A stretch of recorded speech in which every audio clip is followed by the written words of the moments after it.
different blockchains are by and large incompatible with each other. Using Ethereum and Bitcoin for an example, those blockchains are effectively like using Windows or Mac back in the day. To be able to move the assets between the chains, the methodology is to build a blockchain between the two underlying blockchains that you're moving the assets between. This is inherently weak. What does PactSwap do and how can it address these issues? We now rely upon a reactive smart contract framework, which is fully deterministic.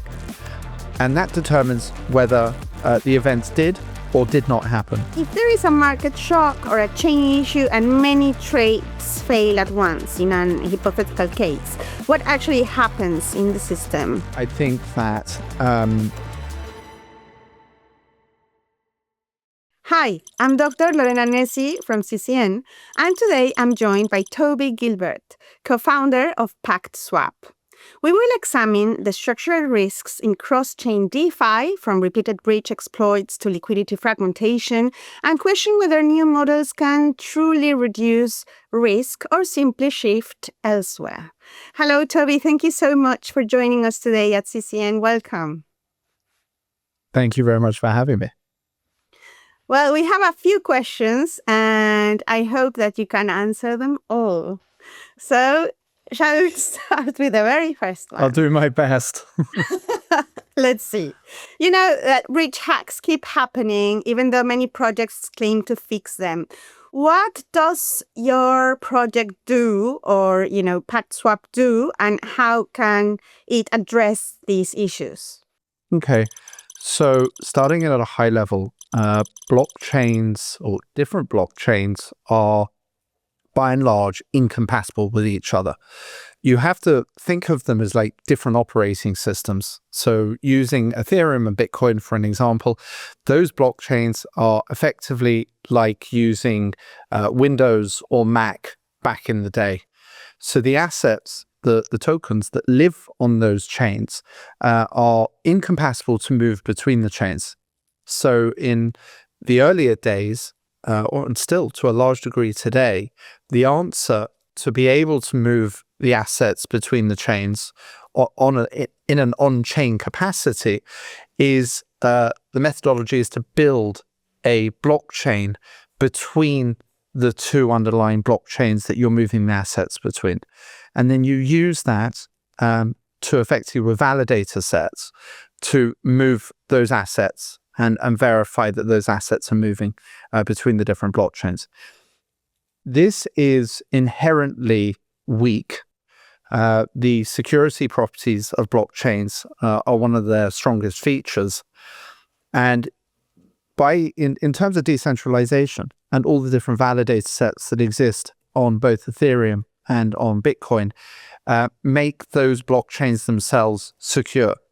But when you go and glue a blockchain in between those blockchains that has far weaker security, then that becomes the Achilles heel, and it becomes an attack vector for hackers to be able to try and grab the assets whilst they're moving between the chains. And that's where you've seen the majority of the hacks occur, is between these bridges, moving assets between the chains. And we've come up with a new approach which effectively mitigates the requirement to glue a blockchain in between the underlying chains. And we now rely upon a reactive smart contract framework, which is fully deterministic. And that determines whether the events did or did not happen. And you no longer have to rely upon validator sets to move those assets between those chains. But that's been a proprietary build from scratch. 8 years later, in quite considerable funding to achieve what we've achieved to date. The majority of things that you see in the market today in Web3 are simply forks. They're copies of something that has existed before. And as a result, it doesn't solve the pain points and the problems. And that's why you get continued hacks on cross-chain bridges. So is it correct to say that your model separates risk across different transactions, individual transactions? Is that what PactSwap does? Yeah, it's fully deterministic. So we effectively, for PactSwap, we collateralize smart contracts, and those smart contracts are reading what's occurring on the underlying chains to which we connect to. So the old model where you're locking up lots and lots of capital, let's say, for example, in TorChain's case, which up until recently was like $400 million being locked up in collateral for a minimum term of 3 months in a mixture of Rune and stables, and then having over 120 validator sets that is confirming that those assets are moving. This is, and by the way, TorChain was an early mover in the space, and hats off to them. They enabled a lot of cross-chain asset movement, especially when considering native Bitcoin. But as I said, it comes with inherent risk. We've replaced that architecture. Now you collateralize the smart contracts that effectively read the underlying blockchains and the assets that live on them. And then it either moves the asset or doesn't move the asset. If the asset isn't moved in response on the bid side of a trade, then the collateral is automatically slashed and the aggrieved party is compensated. Okay. And if there is a market shock or a chain issue and many trades fail at once in an hypothetical case, what actually happens in the system? So in the system, whereby on the ask side of the trade, the asset either moves or it doesn't move in response to a trade being set up. If the asset does move and the opposing asset is not delivered, at that point in time, that party must put up collateral, on average 2x what the value of the trade is. And then if they don't deliver the original asset, then they lose their collateral. They're incentivized to complete the trade. Okay. So it seems in a way that it is simplified for the users in a way, right? In case of the users, yes, it is simplified to a large degree, but behind the curtain is where it's being simplified. So instead of having these complicated setups where you're, as I said, building your own blockchain effectively to manage the movement of the assets, this has all been fully automated within a reactive smart contract framework. Okay, so we are talking about the system, or I think it's been addressed as consensusless. Is that correct? Which is Yes, an exactly. interesting concept, considering that when we talk about blockchains and DLTs, and so they are all based on consensus. So how does that work? What replaces this consensus? So we are still relying upon the consensus of the underlying chain, but what we are not doing is introducing an extra layer of consensus at the L2. So we think that's entirely inefficient. The consensus that's on, let's say, Bitcoin and on Ethereum is about as robust as you possibly get within the world of blockchains. So to introduce a new layer of consensus on top of that existing layer of consensus is inefficient. So we are effectively relying upon and reading the consensus of the underlying chains, and then we're reacting to it in the reactive smart contract framework layer. So does Bitcoin say that X amount of Bitcoins is actually in a wallet on their chain? Yes or no? We rely upon that information. And then on an Ethereum chain, is the ETH actually in the wallets that is registered on the Ethereum blockchain? Yes, it is. No, it's not. And we're reading that information, and then we're reacting to that information at the L2. This is an entirely different approach to what you've seen before. Absolutely. It seems like almost like an obvious solution that should have existed from the very beginning. In technology, most of the time, if you look at chips, for example, there's simply from when the chip was invented, 50 plus years ago, what we have today is just a new iteration of that same chip that was invented, 5+ decades ago. In the Web3 space, a lot of this has been built from scratch. It's a nascent technology in reality still. And so the solutions that were introduced to try and make the technology useful for example, like what you just said, moving an asset from one chain to another chain, which really is at the very basic level what needs to be done to be able to advance the space. People or projects were trying to advance that solution and get into the market as quickly as possible. So to build a cross-chain reactive smart contract framework, which is can read numerous underlying chains and effectively operate across them, is no small feat. So for anyone that was looking to try and get into the market, which is a fast-moving market, instead of making that kind of long-term investment, figuring it out, has not been smooth sailing. It has taken a number of years to be able to get to where we've got. Then the majority of projects and actors within the space didn't want to make that investment. They didn't want to try and solve those hard problems. Typically, they wanted to try and set something up conceptually, prove that it works, raise as much money on a token sale that they possibly could, and then hope that they could actually latterly deliver that product into the market. We see a lot of that, which raises more questions about how the space and ICOs and so on and so forth were originally run. But this was, go hard and fast, break as many eggs as you can and try and mix an omelette, even if the omelette that you end up with in the short term is not fit for purpose or has any sort of longevity in it. And we see that consistently within the Web3 space. We just went about doing it in an entirely different way. Absolutely. Do you think there's a way of stopping that trend in the Web3 space somehow? Well, I think the market's becoming more and more efficient at the moment. I think that there is investors, both retail or venture capital, have had their fingers burnt quite consistently on projects making promises and not delivering. I think that you've seen that in the last, what you could consider a bull run, that alt tokens were really lagging behind.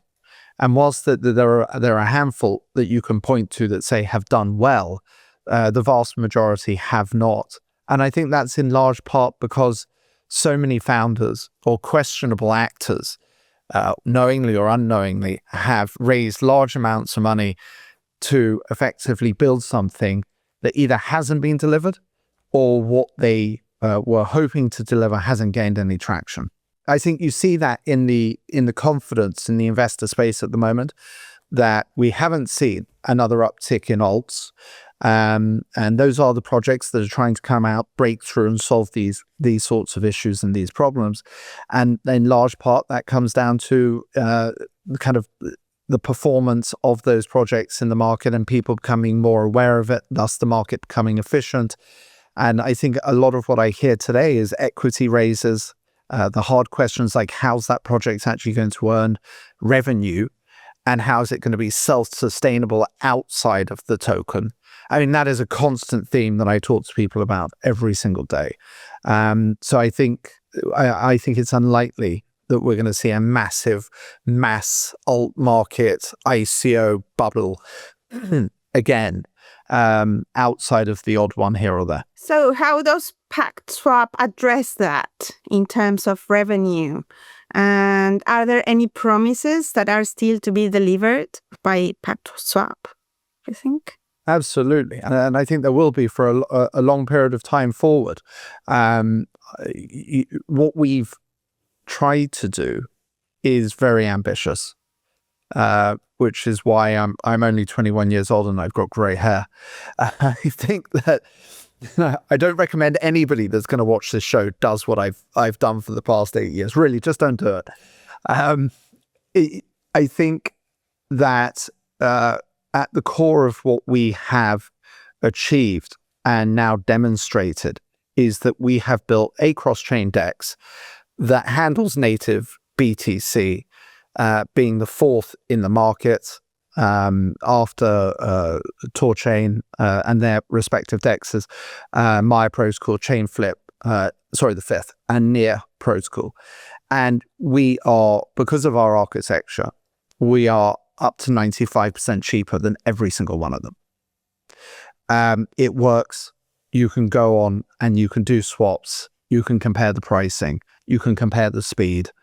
and you can do it yourself. So the ultimate promise of what we were at its core of what we were looking to deliver, we have achieved and we have delivered. I think what we have on our roadmap now is increasing our user numbers are doing exceptionally well, but increasing volume. And we have a route to market that we're working very hard and fast on now. But what our promises are more chains. By way of example, Solana, Base, and Tom, we need to be adding on now. Solana is a very tricky chain to be able to add on, but we're very, very close to it. So, of course, there's a roadmap of promises that we're looking to deliver on. But as I said, the core concept has been delivered. It's in the public domain. There are, I think it was 6,500 users that we have on the platform now, which is set to significantly increase shortly. So, yeah. We've proven what we said we were going to do. Now it's time to scale up. And what about the first part of the question about the revenue? How have you solved that instead of using just ICOs? Yeah, we will launch a token when it's the right time. There are benefits for the token holders on a revenue share basis, as well as being able to contribute within the platform. But for us, it's also about community engagement. And what is going to be a very strong outcome for us is to be able to have a community that actively use our platform themselves. Then it becomes a really sticky product, whereby people that actually want to do swaps, decentralized swaps, keep custody of their funds, and actually own our token as a stakeholder within the project. That's, I think, where we want to land. Think about, Lorena, where are you now? Where are you based? In the UK. Okay, UK, right. British Airways. British Airways customers, when I'm from London, and when I was originally in the UK, I would effectively only use British Airways and hold British Airways air miles and so on and so forth. And then you would effectively have your tier status and so on and so forth. And it made you feel like you were part of the British Airways Avios community per se. And wherever possible or wherever I could, I would only fly on British Airways. Now, that's not an absolutely ideal comparison, but it's at a high level. You can begin to draw a parallel that you kind of build the community, but you're using the product at the same time, and then that product becomes strangely really, really sticky to you. Now it's all about Thai Airways for me. I don't live in the UK anymore, but I think the comparison stands. And I think that's what we want to try and achieve with the token. In terms of revenue, a part of the collateral for every trade is deducted, and then that goes into a fee pool, and part of it is liquidated by the project into stables and so on and so forth that then supports the OPEX of the project. So we have a revenue model, we have a community token model.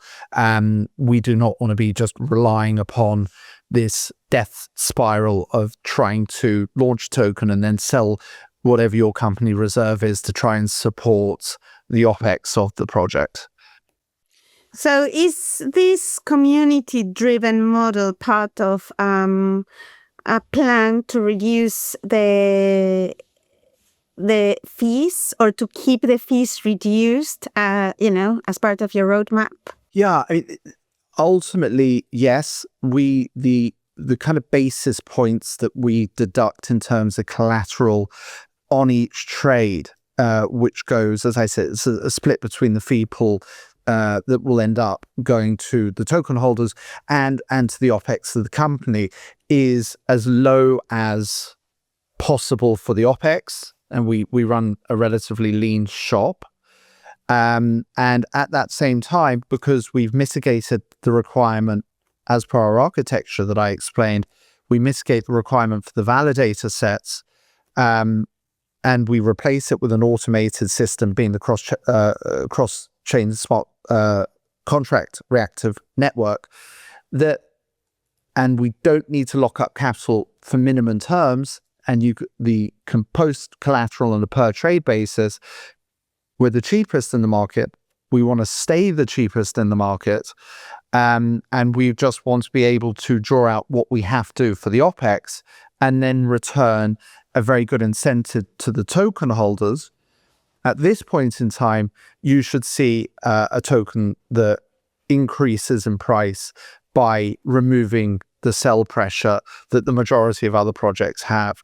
So that's an absolute key focus and goal for us, is to actually have a sustainable token that is stable and increases in value over a period of time. Do you think there are any challenges regarding liquidity fragmentation, centralization, or user protection, considering that you have addressed all of these as part of the strengths that you're offering? The fragmentation of liquidity is an interesting one. We have very strong liquidity providers. The reason we can do that is because if we're running at a lower price point than our competitors, which is, as I said, up to 95% cheaper, then they can build in a margin effectively that our competitors can't, because they're roughly, by way of example, Bitcoin going to USDT on Ethereum, our average price is 35 bips. If you go to PactSwap, the eventual fee you knock out is around 2%. There's a massive, massive difference. So there's a large degree of interest from the liquidity providers that we secured, because they can put on 10 or 20 bips on top for a trade, whereas that's very, very difficult for them to do on our competitor platforms. They won't get the traffic. So where we find ourselves today in the world of DEXs is very few DEXs have direct traffic that hits them. What you end up seeing is aggregators that aggregate all the different DEXs and who work on a least cost routing basis. So effectively, if Lorena wants to come along, you've got Bitcoin and you want to turn it into ETH. If you were just sitting on Cacao or something, then you're going to get one price quote. You don't know if that's competitive in the market. But if you go to 1inch, or you go to PactSwap, or you're using SwapKit, for example, they will then search where the deepest liquidity for your size of trade is and where the cheapest price point is. So why wouldn't you go to an aggregator unless you're a die-hard fan of TorChain and you're just looking to support TorChain, for example? So where we are headed to, where we're in negotiations, is with a number of the biggest aggregators in the market and saying to them, look, we're the cheapest, we have liquidity, you can take your margin. And they say, well, if you're that cheap by that degree, you're going to get most of the traffic at that point in time. So the fragmentation and liquidity question is, as long as you've got strong liquidity providers on our side, that's covering the different chains and assets that are being offered. And at that point in time, we start working with the aggregators, then it funnels the traffic down towards us. Okay. So, Toby, what would success look like for PactSwap in the next 2 to 5 years? What should users watch for? I think you've got to be a little bit careful when talking about DEXs for 2 to 5 years. I think that, we are compliant. Our market makers run checks using Chainalysis and so on and so forth, but we don't take KYC or AML up front, and nor are we required to. It's one of these things that DEXs have been playing somewhat in the shadows, and no one's really been giving them too much attention. In all fairness, the SEC gave a Wells notice to Uniswap in January of, I think it was last year, and that was withdrawn. Uniswap proved that they were decentralized, and one part in Uniswap Labs was centralized. So that was withdrawn. But at the same time, if you kind of get to a point where you're very, very successful, I would say, above $1 billion a day worth of trade just on your platform, then there in the future, not now, there could be regulatory risk. You don't know, Donald Trump is not going to be in power past 3 years' time. Who's going to come in next? So I think what success looks like for us in the next 12 months, which is what our viewpoint should be, is a very strong community, is having, I would say, no less than $100 million a day worth of trade, but at the same time keeping on our toes as to what the regulatory landscape in different jurisdictions is, to make sure that we don't end up, albeit we're totally decentralized, but we're not even a decentralized capacity in breach anywhere. Today we are not, but you just don't know what's going to happen and come around the corner. Absolutely. Yeah, and regulation is catching up, but who knows? It's normally much slower than the actual tech, and especially exactly tech that runs around DEXs anyway, right? So we'll see. Thank you so much, Toby. Is there anything else you'd like to add? No, I hope that kind of gives your listeners a bit of a flavor as to what we're up to. Yes, I think you have. Thank you so much. Thank you, Toby, Great. for joining us today at CCN, and we'll see you next time. Thanks for having me here.